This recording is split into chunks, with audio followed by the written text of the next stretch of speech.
je pense que quand j'ai un temps libre, j'ai envie de souffler, si tu veux, j'ai envie de choses sérieuses.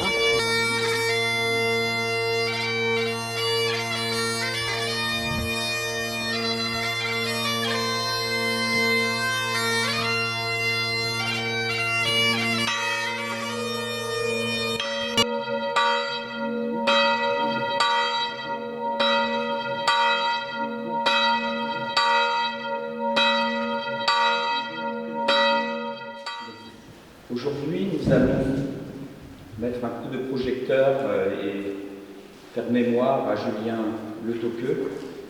Je remercie Yannick Le Toqueux, son neveu, qui a fait des recherches sur les faits de la vie de Julien et les conditions de sa disparition et de son sacrifice pour la patrie.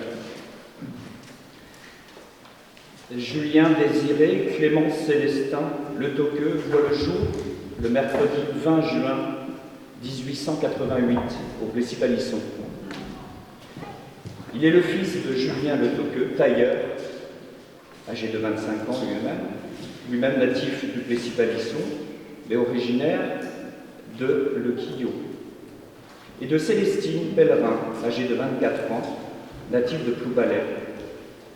Il est le second enfant de la famille, après Célestine, qui ne vivra qu'une dizaine d'années.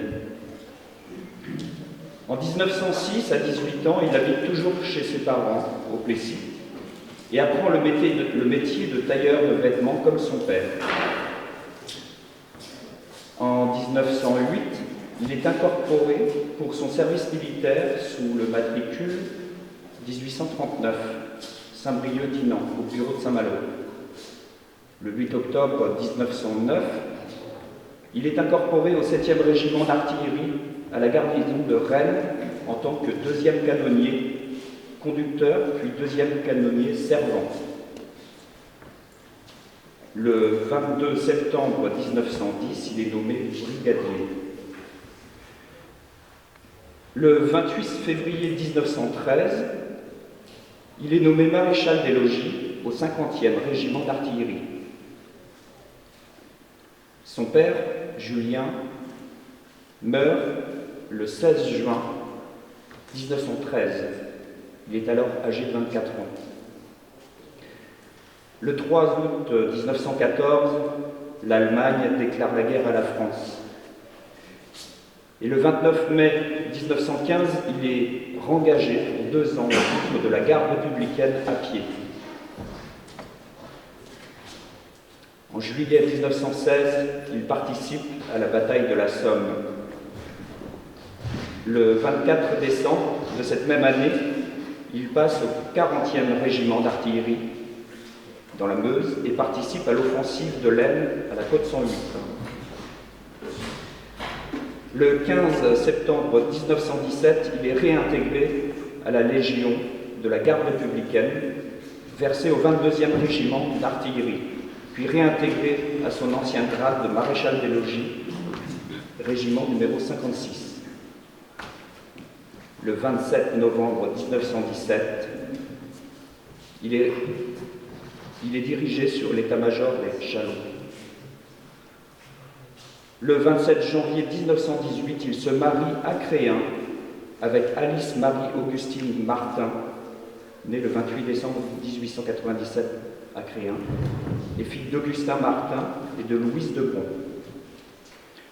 Le 20 mars 1918, il passe au 176 RAT, excusez-moi le sigle, je ne l'ai pas retenu, du 112e. Et puis le 1er août 1918, il passe au 11e RAC. Julien meurt le 22 octobre 1918, peu avant la fin de la guerre, à l'âge de 30 ans, tué par un éclat d'obus à Vassigny, avec 3 de ses compagnons, au blocus d'en haut, sur le lieu de bataille contre les Allemands. Il est enterré à Manœuvray, dans le carré communal. Donc Yannick Le Toqueux a fait un petit reportage, un film qui retrace l'histoire de Julien et qui montre pour la fin la bataille d'en haut, qui se situe donc sur une colline, où on peut voir le sacrifice qu'a fait Julien pour la patrie.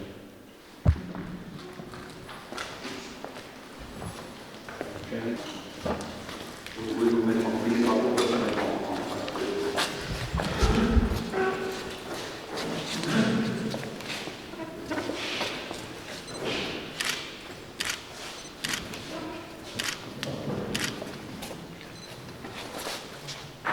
Cette plaque est inscrite. Les élèves gendarmes de la 104e promotion de l'école de gendarmerie de Châteaulin à leur parrain Julien Lecoucleux, 1888-1918, mort pour la honte.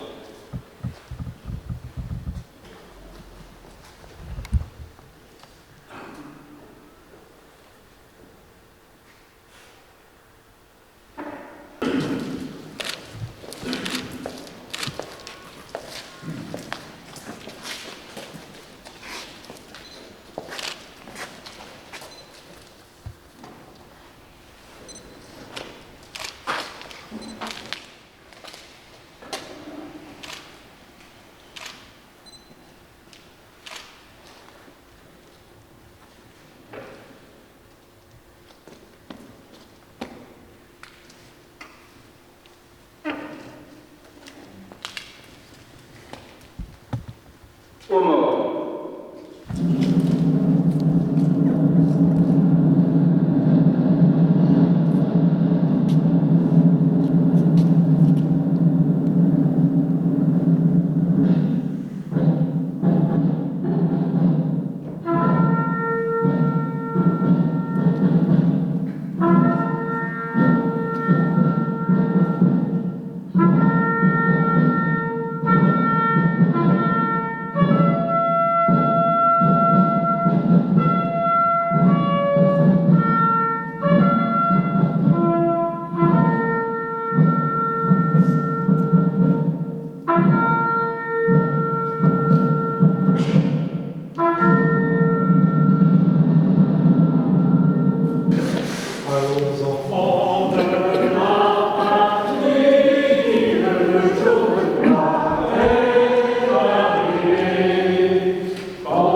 Alors oui, en vous pleine voyez. forme.